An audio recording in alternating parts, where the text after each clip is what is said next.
all-around, really proud of the kids, how they competed, how they worked every day last week in practice, and excited to build on it for this week. So with that, I got questions from anybody? Okay, far right, Ryan Abrams. Yeah, Ben, I want to ask you about Deion Burks. And, Yeah. Obviously we saw what he could do on the field the other day, but what has stood out to you about the way that he's handled things, preparation-wise and getting ready for this season and, coming back from what he went through last year? Yeah, done a great job of being mindful of his body. And there's a saying that nobody knows your body better than you. And so he's done a great job of just being mindful of his body and knowing, knowing what he can do on certain days, especially whenever we were trying to get him back to 100%, way back when. But done a great job with the training staff and the sports science staff from that regard to find a way to be consistently ready every single day for the moments in practice that we need him. And he's done an awesome job taking in everything that Coach Jones tells him, that I tell him, that John tells him, and going and applying it from practice to the game field. So just proud of his mindset and kind of the process that he's had just going through each day. Yeah. Barry? Yeah, Ben, you told us a story about your first day was Yeah. Oklahoma Notre Dame game here. Mm-hmm. So your second game, all of a sudden, is Oklahoma-Michigan, historic game, first time. Yeah. How much are you looking forward to this, just the pageantry and the history and all that stuff of this game? Yeah, I think it's really exciting. Both programs just rich in tradition. For the outside fan and the outside viewer, this is what college football is all about. But kind of like I said the other day after the game, with John and his process, I'm not going to change my process at all. I'm not going to change how I prepare for this game. I'm going to be true to myself, true to what I believe, and go out there and put our best foot forward against an awesome opponent who, on film, they're physical and they play hard and they're well coached. But just put our best foot forward in that regard and stick true to our process and have the boys ready to go on Saturday. Yeah, Ben, wanted to ask you about Jake Michael. Just what have you learned about him since he got here in the summer, and how do you feel like he's fit into that O-line group? Jake's a quick learner, and he's easy to get along with. Which I've found in my life most offensive linemen are. They're usually pretty easygoing and able to mesh well with anybody. But Jake's a quick learner. He's a hard worker. Until you really get to know him, he doesn't say a lot. He sits back and he processes things really well, reads the room, and just always kind of analyzing things, which makes sense. He plays center too, so that all makes sense. But great kid who really talented football player, and he hadn't been here that long, so just whenever I say quick learner, the stuff that he's been able to learn in such a short period of time. Hats off to him. Ben talking to some offensive linemen last night specifically about how you guys can improve in the run blocking game. Just what did you see from that after reviewing the tape? After reviewing the tape on the run blocking, again, it's I don't think it's all just offensive line. It's not all tight ends. It's not all running backs. Whenever you talk about running the ball, it's really all 11 players on the field being on the page at the same time. Everything goes into wide receivers push cracking, quarterback making sure that we're running the run into the best look possible, running backs hitting the hole whenever it's there, hitting the crease when it's there. So, it's not just one specific position group in the run game. And because there's a lot of things that they did do well, the offensive line on Saturday. But, again, it's just constantly meshing everyone together in that regard. So, but definitely just, have a great mindset towards it this week whenever we get put in those situations, just a mindset of coming off the ball, getting our double teams together, getting off to the second level, running backs pressing their landmarks, sticking it, knifing, getting vertical downfield, wide receivers being great in their perimeter blocking rules in the runs. And, that's how we're going to do it.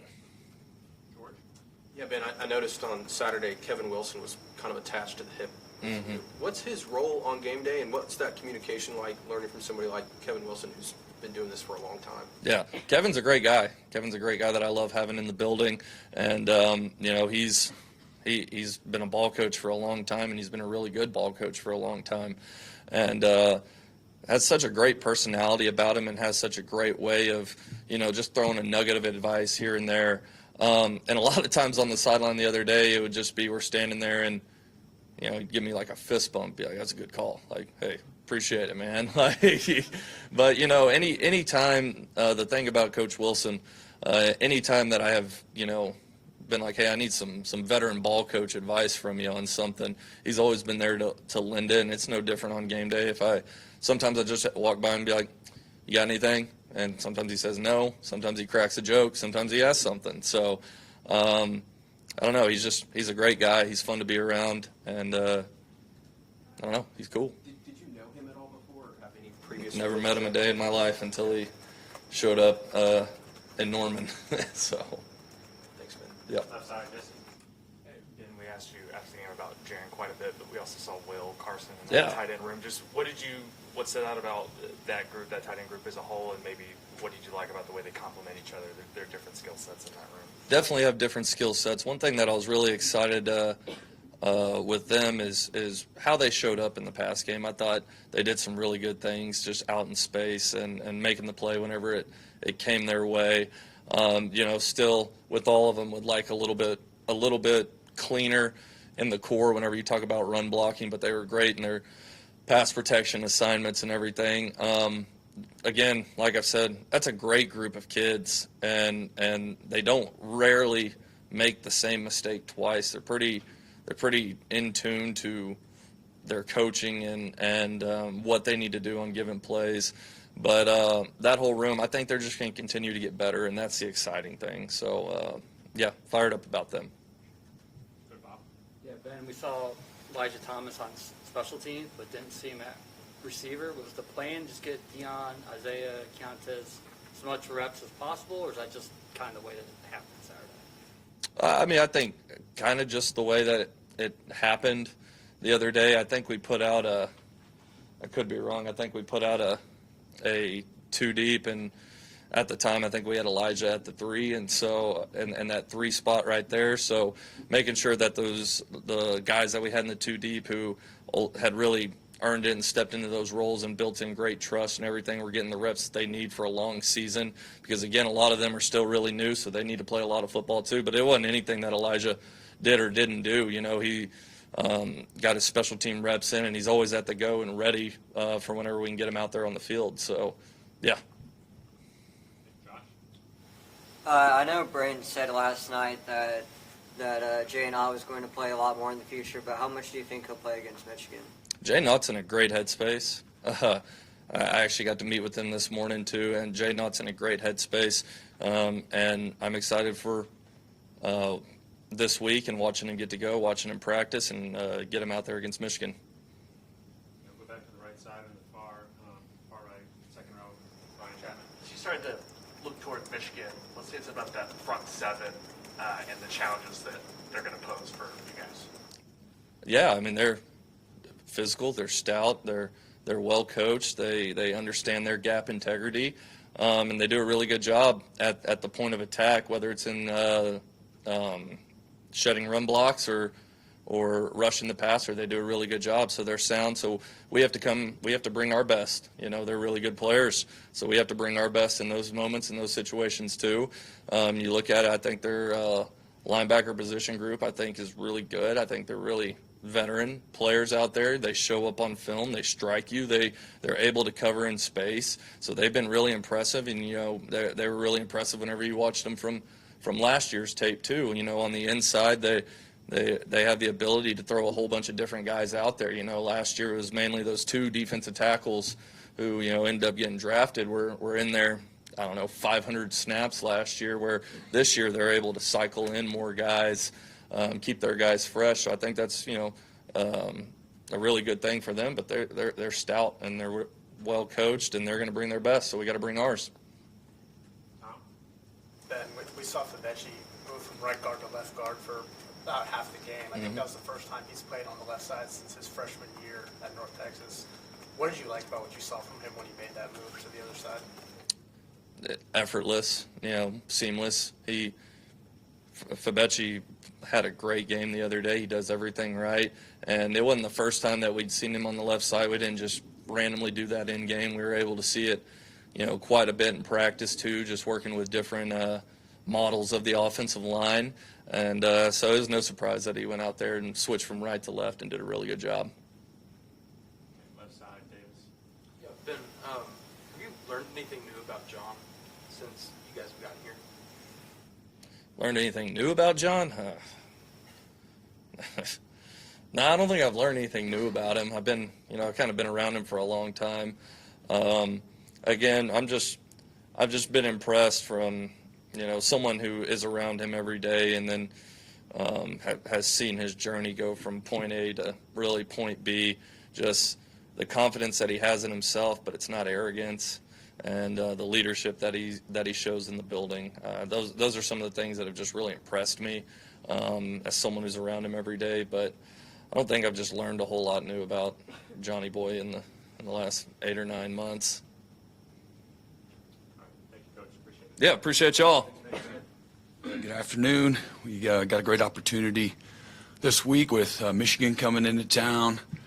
It's going to be a really cool matchup of, again, two incredible programs that represent all the excellence in college football for a long, long time. So going to be really exciting from an environment standpoint. Game day will be here. That's cool. We get attracted, some of the best talent in the country will also be on campus. From a recruiting standpoint, and for our football team, most importantly, get an opportunity for us to match up with what's been in the last several years, one of the best teams in college football.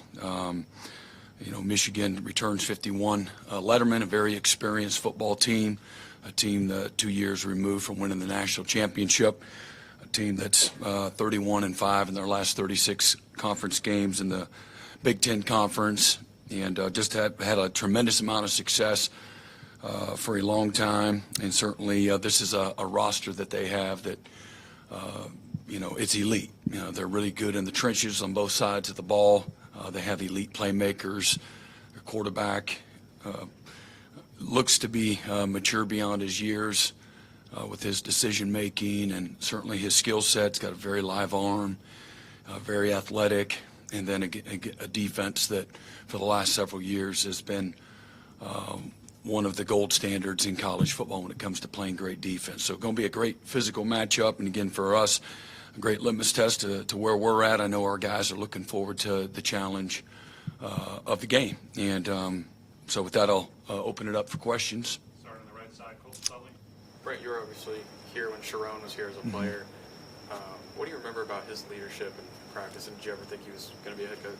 I mean, that's hard to say. He was a great player, a great leader, ultra consistent. He was a guy that loved to compete, super physical. One of the linemen that he did the methodical very, very well.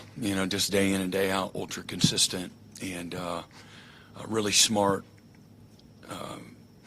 And guys gravitated to his leadership style. Mason Young. Brent, you talked about in the preseason rooting for Gentry Williams to be able to stay healthy, to see him go out and have that kind of performance he did week one. How encouraging was that? Yeah, excited for him. He's been through a lot. Great example of a guy just not giving up on, his opportunity. It's been easy for him to try to start over or maybe even just kind of give in and think it wasn't in the cards. And so really thankful for his toughness and his resolve to figure it out. And he's a wonderful leader. I know you all had an opportunity to visit with him yesterday, and he's got a great positive energy about him and tremendous wisdom as well. He's a really connected guy, one of our best leaders on our team, and excited to see him have success and know he's going to play his best year of football. Yeah, Brent, when you face a true freshman quarterback like this and you don't have a lot of tape maybe to go after, what do you look at when you're studying and preparing for a guy like this? Yeah, really look at the team, the DNA of the offense.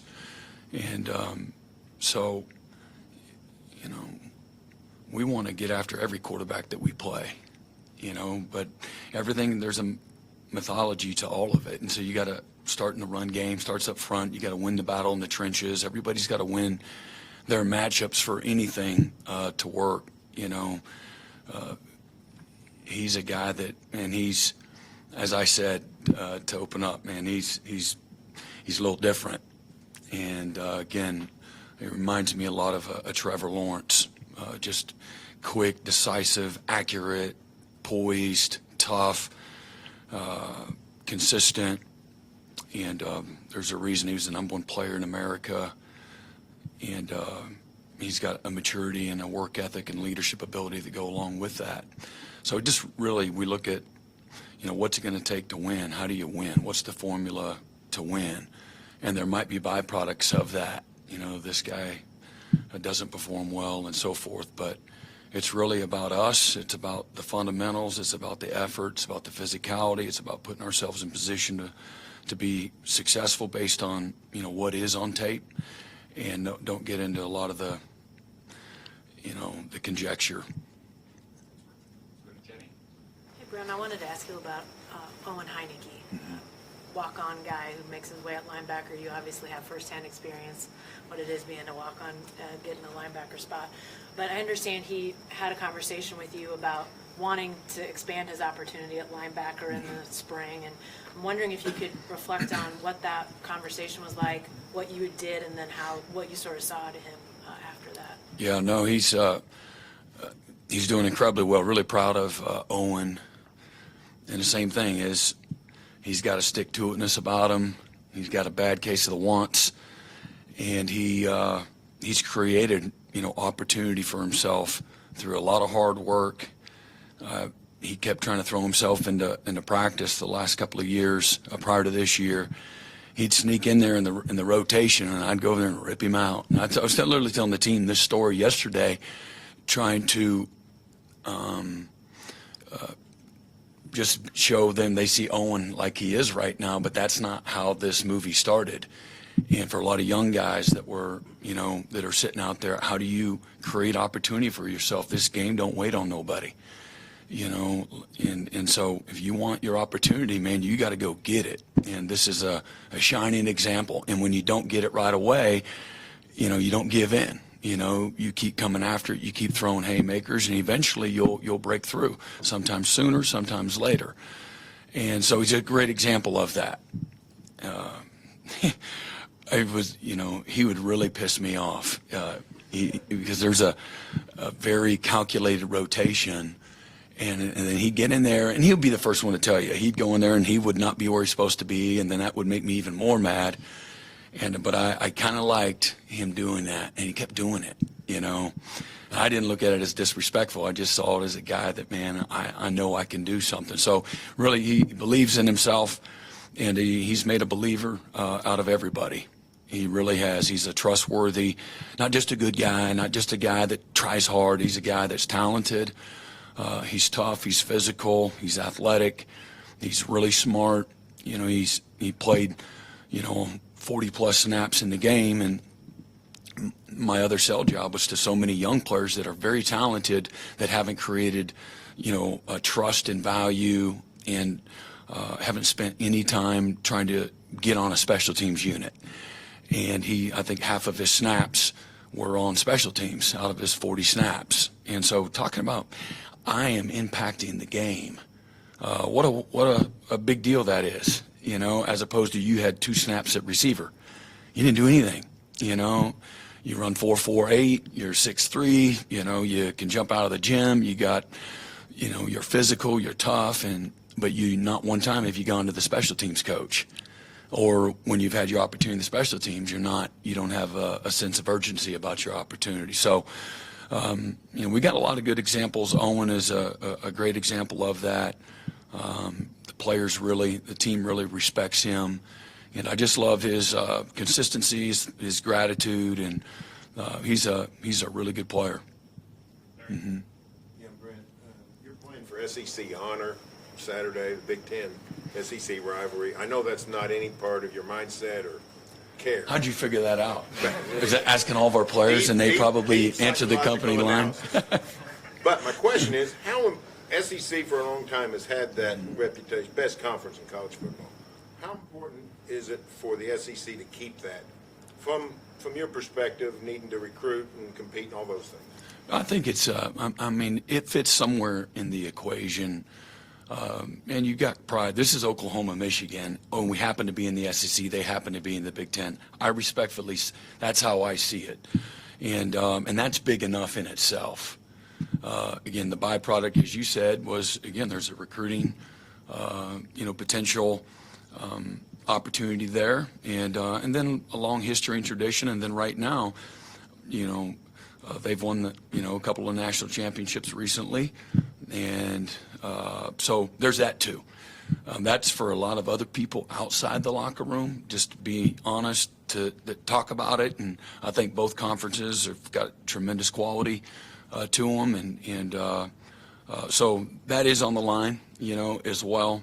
But it's more of a big deal to me that it's our guys against their guys. It's Oklahoma, Michigan.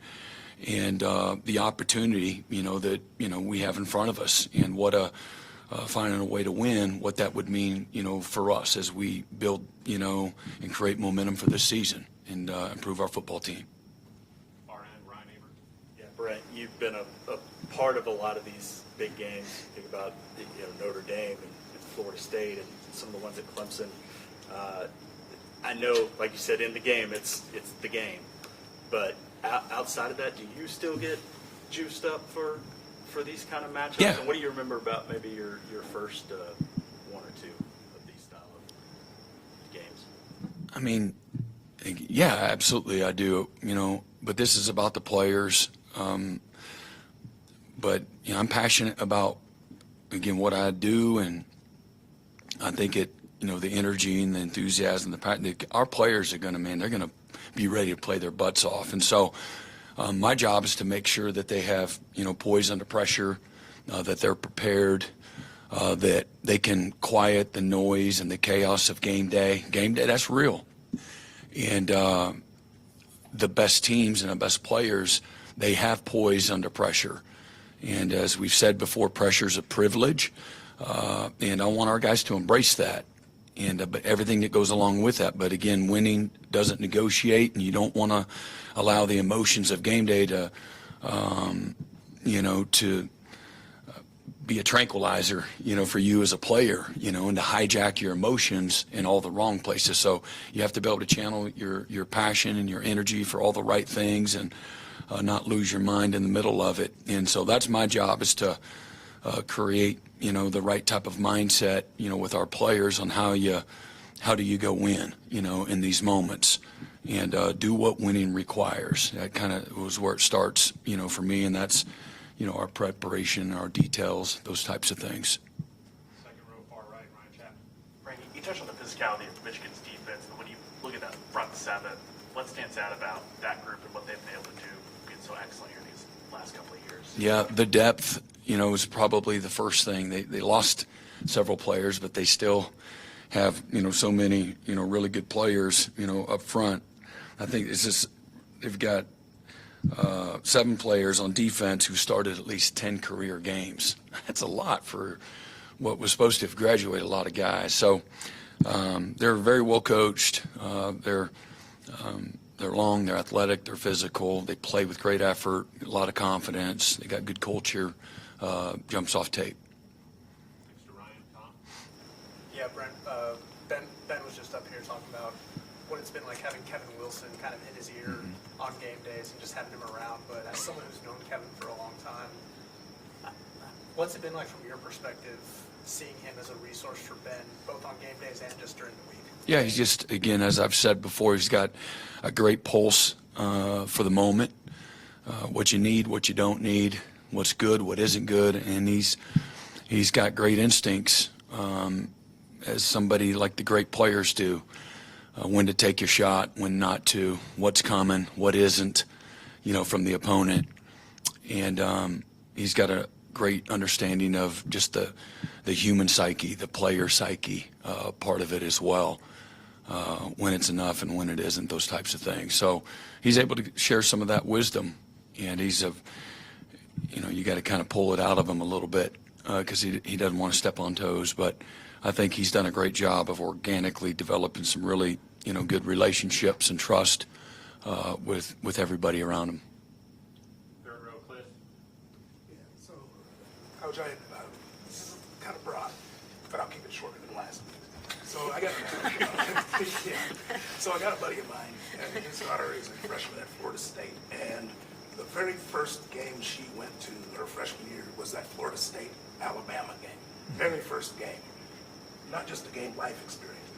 Here, Oklahoma versus Michigan, you got a chance to provide something like that for your fans. Why is it important to you to be able to provide your fan base opportunities like this historic opportunity? Yeah, you get. I think you're a part of being able to give so many people a lot of excitement and passion, enthusiasm.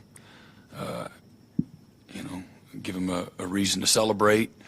It's all of us, and so that's part of the responsibility when you're a player, you're a coach, in the locker room.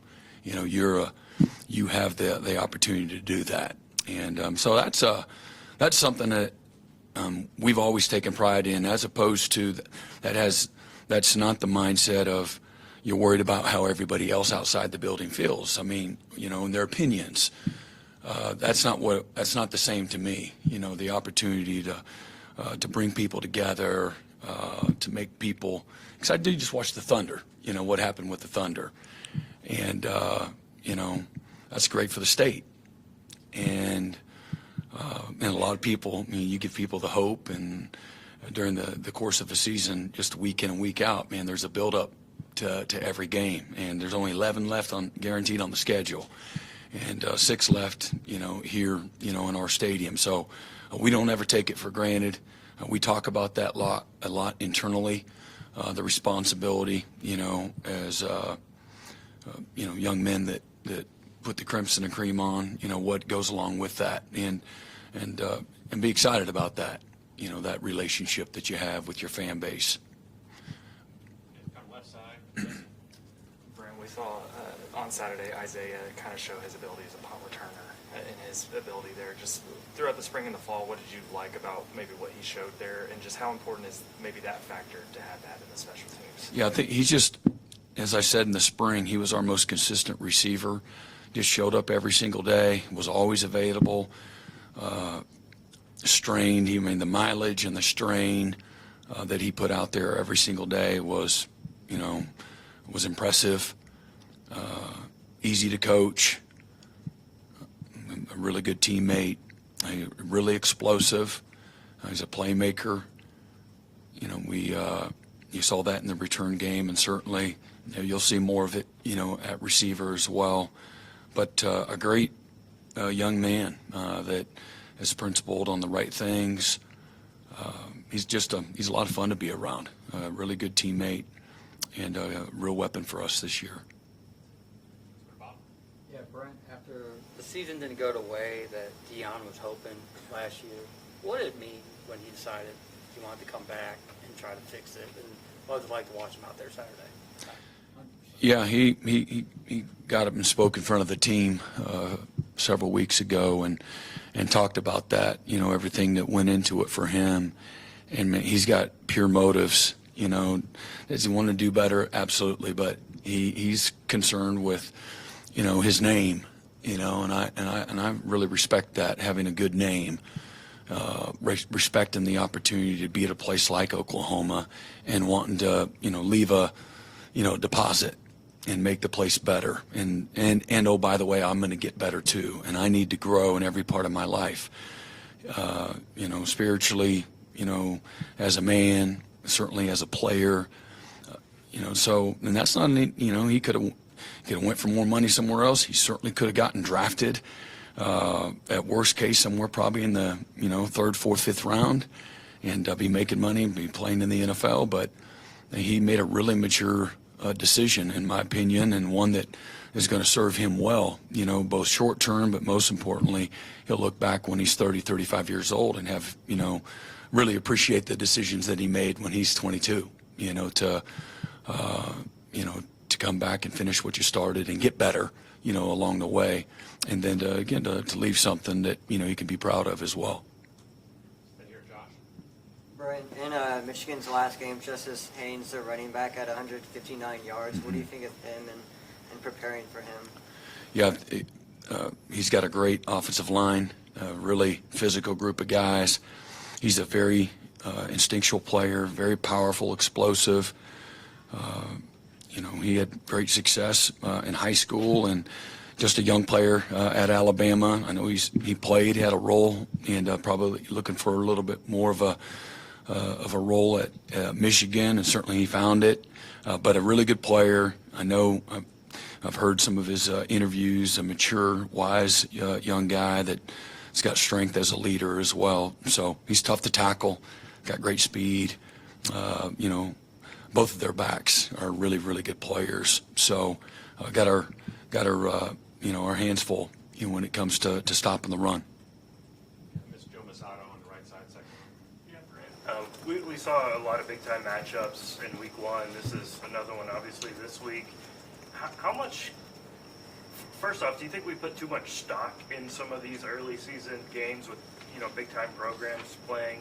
And two, how much, win or lose can that go to maybe determining the team's season and sort of the momentum of the game by playing one? Yes, it can certainly can help propel you without question. And I wouldn't say how much stock is too much or not. Man, it's great, as opposed to watching somebody win by 50. From a fan experience, when I go home and I watch games, I like the big games too. So I have a great appreciation, for that. I think if you look at history, there's been several teams that fell short in these games also that still had a fantastic year, that you learn a lot through those moments too. And I think if anything this weekend, the last couple of weeks, what you've seen is a bunch of really good programs going toe-to-toe, and at the end of it, you're like, well, this play or that play made the difference in the game, but you're like, man, that's a good team, and that's a good team on both sides of it, and that's kind of how I looked at it. But great, again, to your point, great opportunity to create continued momentum, for your program, and take another step forward. And at the end of the day, man, every one of those matter. It all adds up quick. Back to the left side, Davis Cordova. Yeah, Brent. Deion's talked about how he's improved his body this offseason, focused on his body. How have you seen that translate to this game play and his preparation? Yeah, I mean, I think, to play, to your ability to be able to get into a 4-hour fist fight, I think everything matters.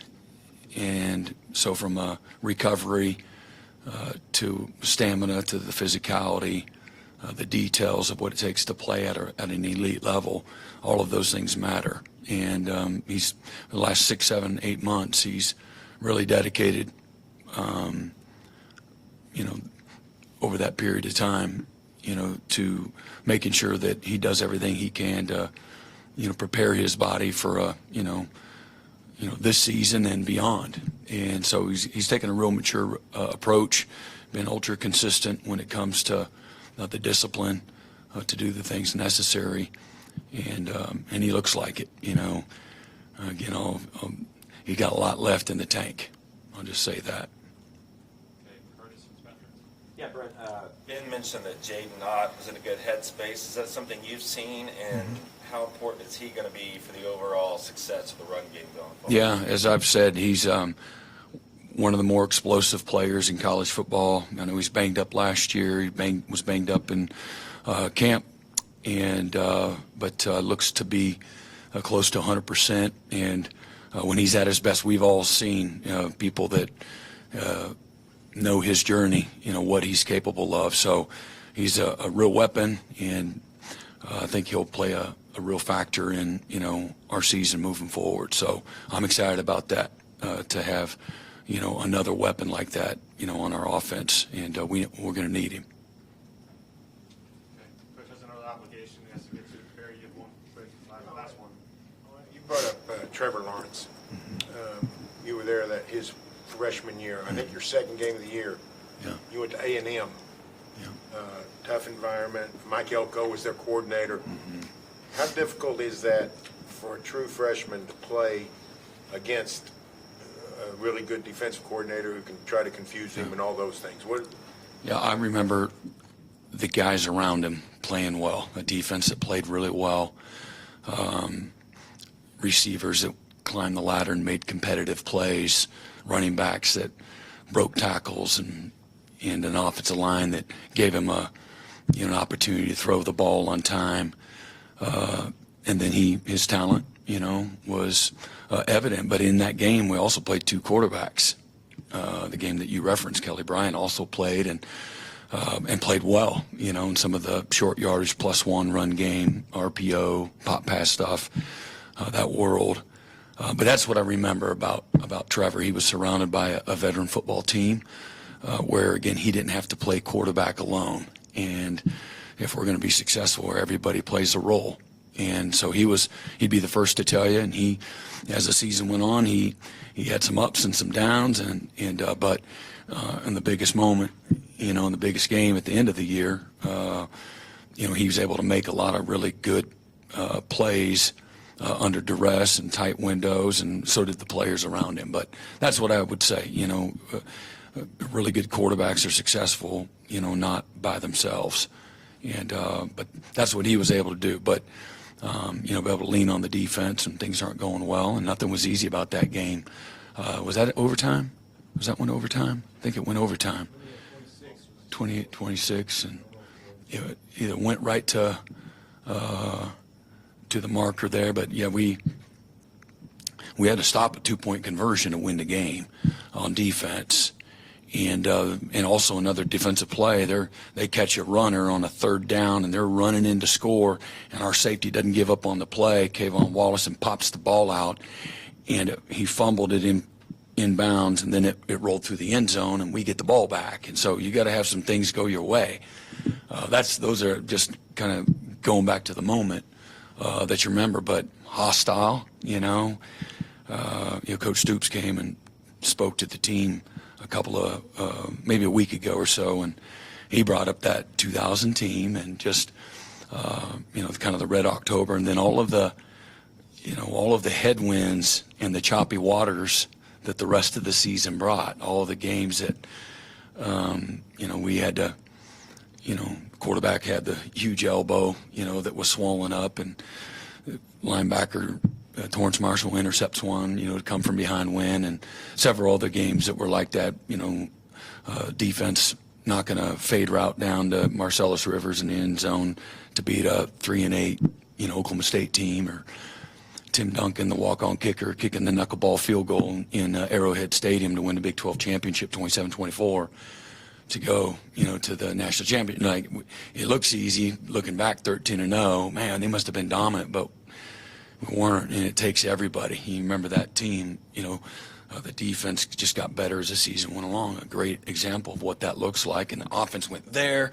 and then hit a valley, and then kind of, found even the national championship 13-2. We didn't do a whole lot. We were just super efficient. And the defense kept getting better, and punter tried to screw it up. But anyway, I'm just sorry for, but because I think, your point is, you got first-year players and all of the challenges that a season will bring, certainly this conference and what's in front of us, or the quarterback from Michigan coming in here, he's got a good, supporting cast too. And but it doesn't have to end the same way, Barry. So we like who we got, and I know they like who they got, and they'll be prepared. We'll be prepared. It's going to be, again, really exciting matchup, and I'm really excited for our fans. Our fans have an opportunity to really affect the game tremendously.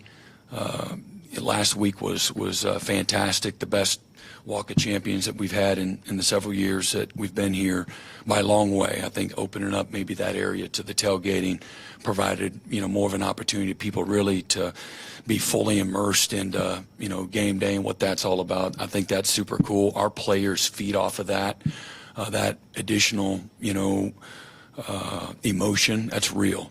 And when we came out of the stadium, that was fantastic. So we're going to need them. It's going to take all of us on Saturday night. Yeah, the long snapper too. Yeah, well, the punter's got to be an athlete. So, all right, appreciate it.